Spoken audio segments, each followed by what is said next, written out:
Well, we are joined now by a royal guest who will be attending tomorrow's coronation, Queen Rania Al Abdullah of Jordan. Your Majesty, welcome and thank you so much for taking the time. There is nobody sitting in that congregation tomorrow who is going to understand more what Queen Camilla is undertaking, the scrutiny, being on the world stage. How would you describe the role of being Queen? Well, you know, I think for all of us, the love and support of family members is so important.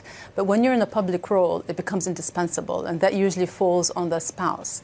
And so, you know, there's no job description for Queen Consort. But right. I think the late Prince Philip gave us a real-life roadmap of what it means to be the partner of a monarch and at the same time, you know, stand behind them, support them, and represent your own country. Obviously, it's a very public role which brings its challenges with it, but it also is an opportunity, it's a very rare opportunity to draw attention to issues that are critical, but that can go unnoticed. And I think it's a privilege and an honor and something to take very seriously. And Queen Camilla clearly feels the same because she has used her platform to empower women, to support victims of gender-based violence, you know, giving them a real advocate inside in Buckingham Palace. And I think so. She's spent so much time building her relationship with the British public. This is an interesting parallel between the two of you because it is something of a signature of your queenship that you often have taken on causes that might have been potentially uncomfortable culturally, that you have talked a lot about the education of young girls and women. You also were there back in 2002, I think, when Camilla made her first public speech. Yes. And how was she before? I mean, a lot of water under the bridge now, more than 20 years ago.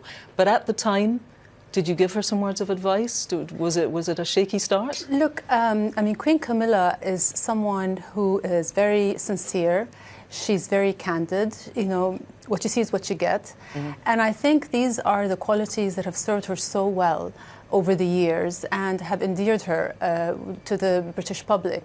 And I think that empathy that she has, that sincerity, that genuine spirit that she has, I think will serve her very well as queen. And so I don't think she needs my advice when it comes to that. Okay. You know, I think she knows exactly what she's doing, and she really has a very strong track record of using her platform to support important causes that are close to her and King Charles's heart. In 2013, as part of a tour of the Middle East, they came to visit you in Jordan.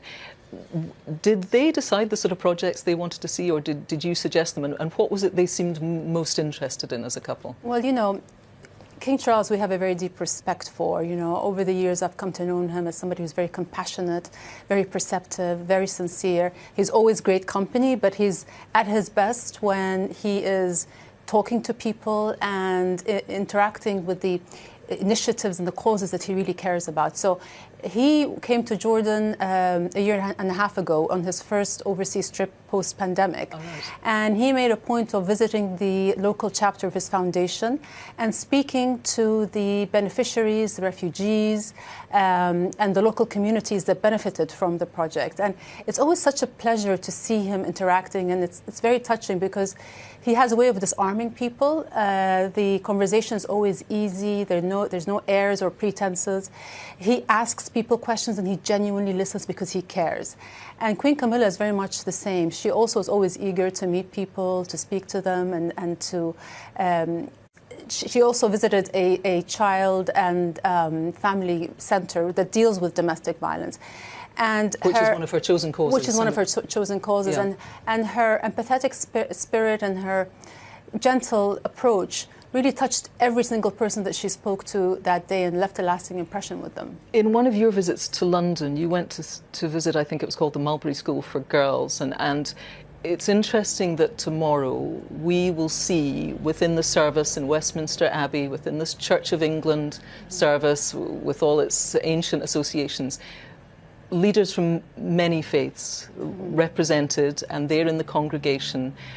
In terms of how that means that your own country and countries that surround it see our royal family and see Great Britain, do you think it has an international perception? Do you think people care beyond our borders about that representation? I mean, I think absolutely, and I think this is a trademark of His Majesty's approach.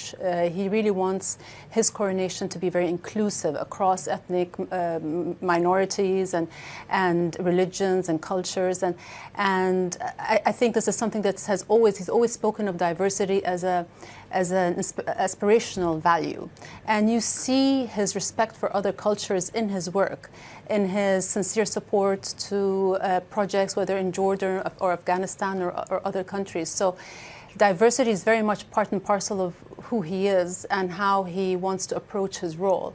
And internationally, I think people look at this occasion with a lot of admiration, and you just have to see how many people will be tuned in tomorrow, hundreds of millions around the world, and all the people camped outside now for days, and that tells you a great deal about what this day means to not just to the British people, but to everyone in the world. Queen Rania, thank you very much for taking the time to join us, and we wish you a very good day tomorrow. Absolute I hope you enjoy pleasure. it.